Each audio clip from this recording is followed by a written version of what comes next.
Hey everybody! So today we're going to do a little bit of a review of dimensional analysis. And dimensional analysis is the fancy way of saying converting, basically. So we're going to be reviewing how to convert between different units in the metric system as well as different units that are not in the metric system. So like from pounds to ounces, let's say. I'm going to do 5 examples with you, and I'm going to start off pretty easy, and then I'm going to show you a couple of examples that you might not have seen before that I always thought were really useful, and I wish I would have learned when I was in high school starting to convert, because they are pretty darn useful how to convert between multiple units within one dimensional analysis problem. And it's the same exact thing. As long as you know the concept of how to do dimensional analysis or converting, you should be able to convert between multiple units within one problem. And like I said, I wish that I knew how to do that. So I'm going to show you how to do it as well. So hopefully when you get to college, you'll know how to do that much better there.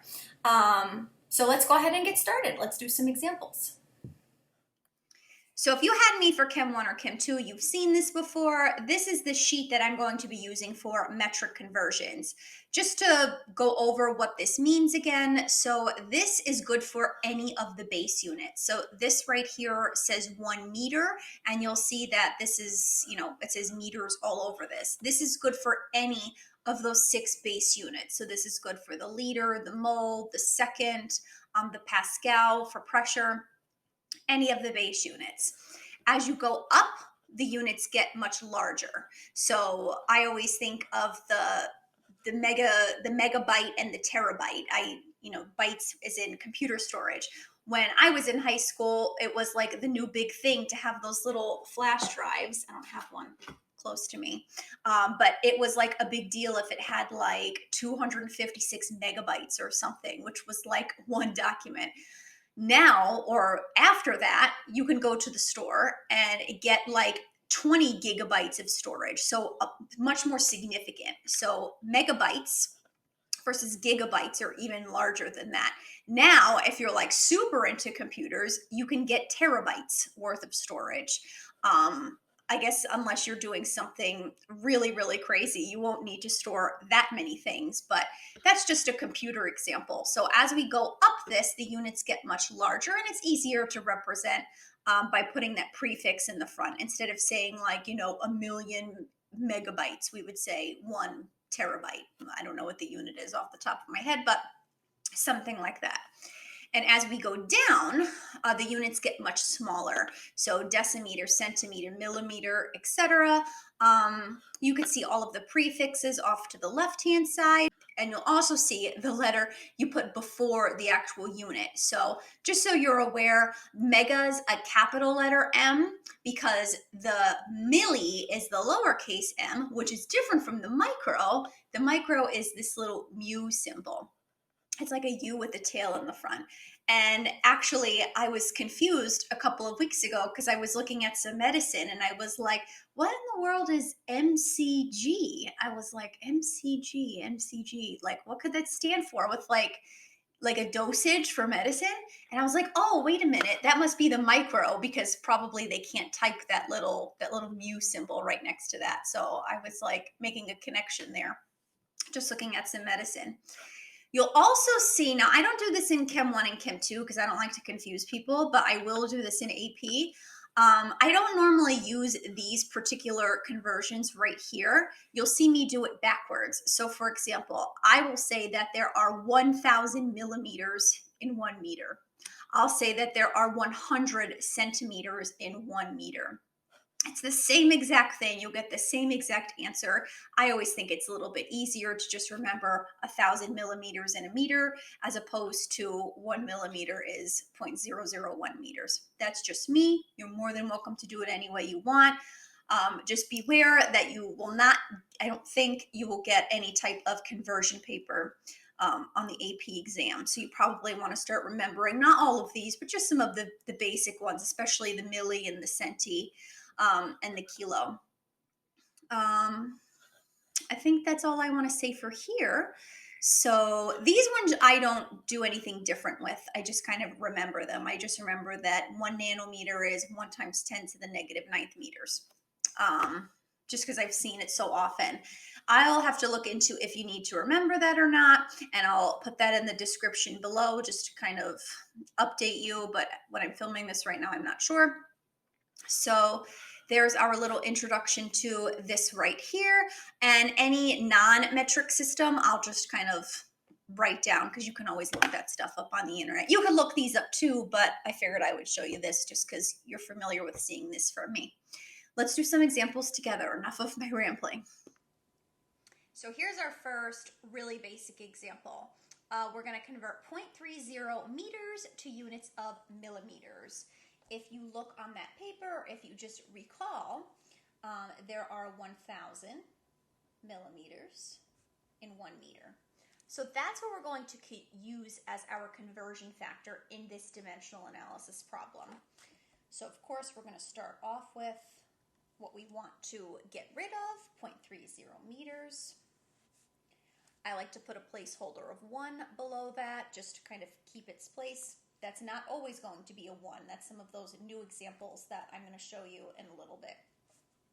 Whatever unit's up top, we're going to bring across, and the unit I want to convert to is going to go on top.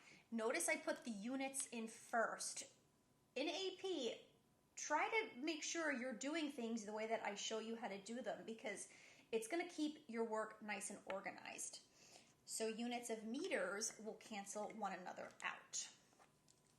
And now we can plug in our values from our conversion factor.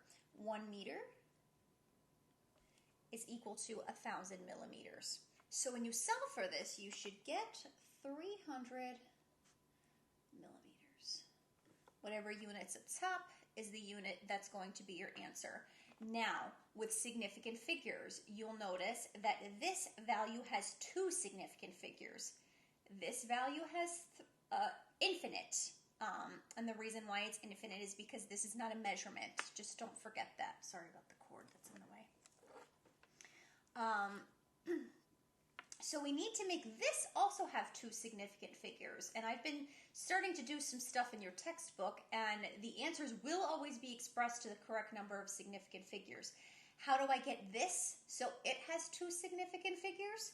The best way to do that is to convert it into scientific notation. So the answer to this would be 3.0 times 10 to the second millimeters. Because then this right now has 2 significant figures. Right now this has 1. If I put that there, that makes it 3. To also make it 2, you could put a line above that 0, but that's not a common way to express that. I learned that when I was in school, but I don't know how many other places use that otherwise. So this would be the correct answer, represented properly with the right number of sig figs. So here's another one, and this one is not starting at a base unit, and it's also not converting to a base unit. Now, there's a way to do this just going straight from microgram to milligram, but I always get a little confused, and I like to not think as much and just kind of do what I know how to do. So normally when I have a problem like this, I like to convert to the base unit first. So I'm starting off with a microgram. I'm actually going to convert that to grams first and then convert it to micrograms. It's a 2-step problem, but to me, I don't have to think how many micrograms are in a milligram. I'm pretty sure it's 1,000, but again, I'm not 100% sure, so I'm just gonna go to the base first. If we look on that SI prefixes, you'll see that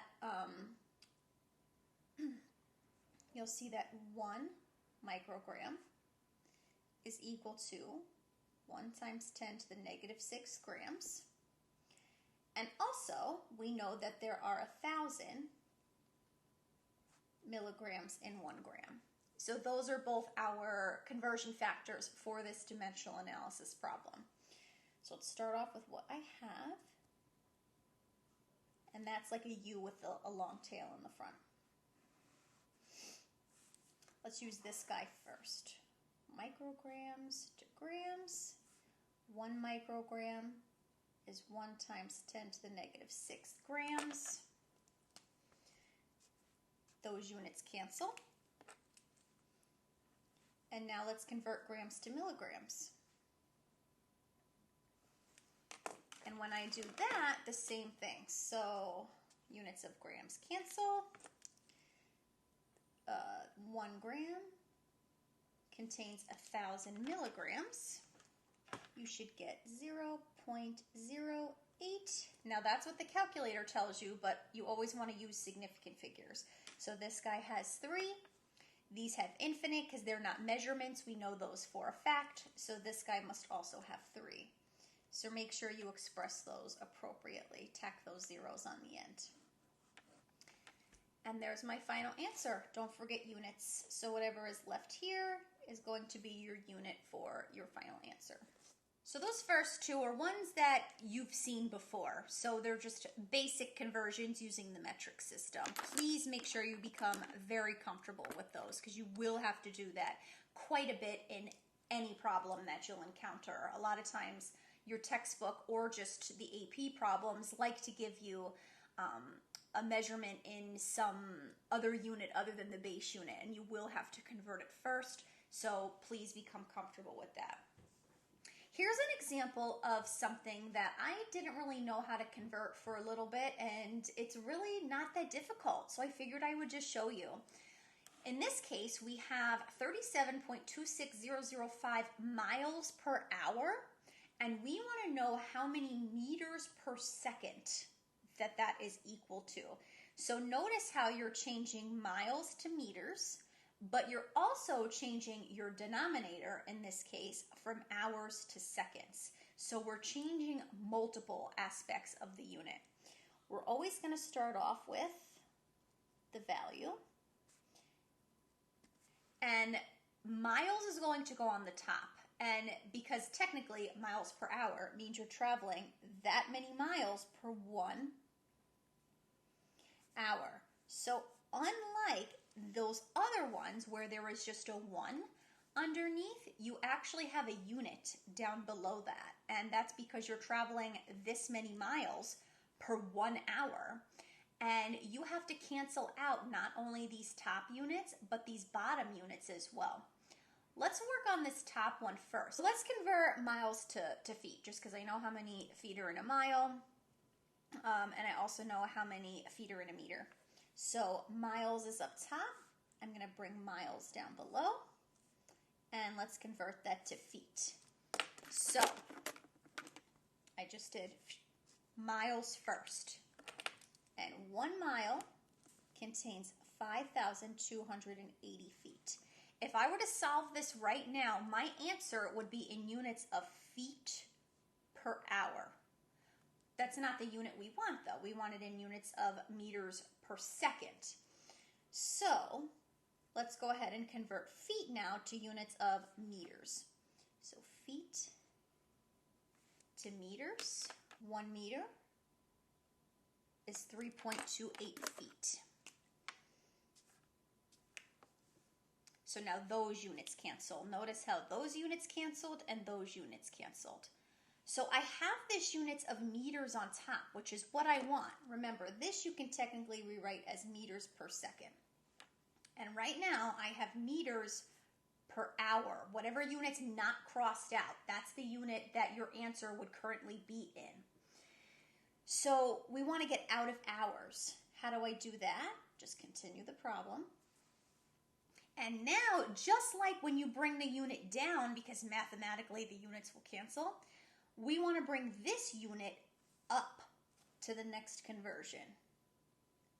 So hours, and let's convert to minutes. 1 hour has 60 minutes. So here again, they always have to be on top and bottom. So here I have hours on the bottom. Hours on the top is going to cancel because mathematically that's how it works. If you were to solve this now, whatever unit's not canceled out, your answer would be in meters per minute. However, that's not what you want. You want it in meters per second. So let's do this one more time. whatever's on the bottom here, because I don't want minutes on the bottom. We want it to units of seconds. 1 minute has 60 seconds. Those units cancel. A little bit better. And now you would solve this just like you would any other dimensional analysis problem. So multiply everything on the top, and you would get 16.660997. I'm going to stop it there. With sig figs, this guy is an approximation right here. I did round that. So I'm actually going to go off of 3 significant figures here. So my final answer would be 16.7, and your units would be whatever you did not cross out in this problem here. So it would be meters, which is on top, over whatever's on the bottom, which is seconds.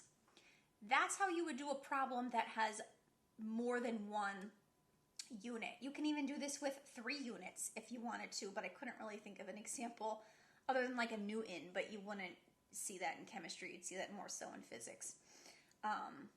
So that's how you would do something like this. It's just bottom, top, top, bottom, top, bottom, and then whatever's left over is going to be your unit.